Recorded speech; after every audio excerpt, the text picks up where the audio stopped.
Approximately 1 in 5 youth aged 13 to 18, 21.4%, experience a severe mental disorder at some point during their life.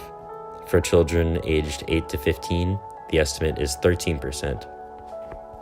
Around 20% of the world's children and adolescents have mental disorders or problems.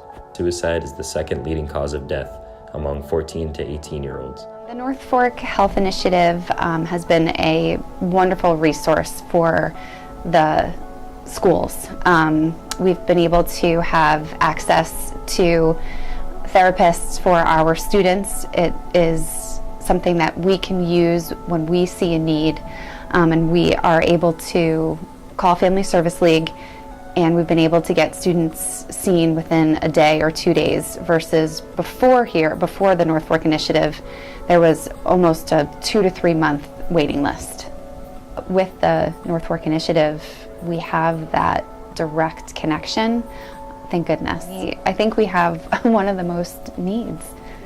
You know, the South Fork got it because they were losing so many people. You know, depression and anxiety is on the rise just in general. I mean, high school students, elementary students, middle school students, adults. I mean, it's just the world that we live in now. I've been in the school for 15 years in Mattituck, and the increase in anxiety has been very amazing to me. We also have kids, because of that, there's an increase in sometimes situations where they self-injure. There is sometimes more tendency to kind of think hope in a hopeless way. It had been difficult finding, connecting students with resources.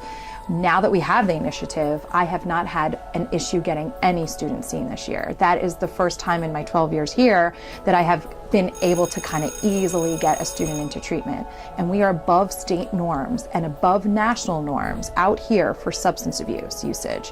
So I think that's a huge indicator that we need resources out here.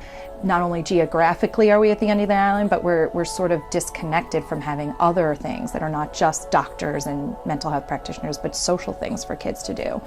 And so I think understanding that culture out here will help you understand that we do have problems just like any other school on Long Island. Depression and anxiety. There's a great deal of anxiety. In order to increase the availability of mental health services, there are 5 key barriers that need to be overcome. The absence of mental health from the public agenda and the implications for funding. The current organization of mental health services. Lack of integration within primary care. Inadequate human resources for mental health. And lack of public mental health leadership.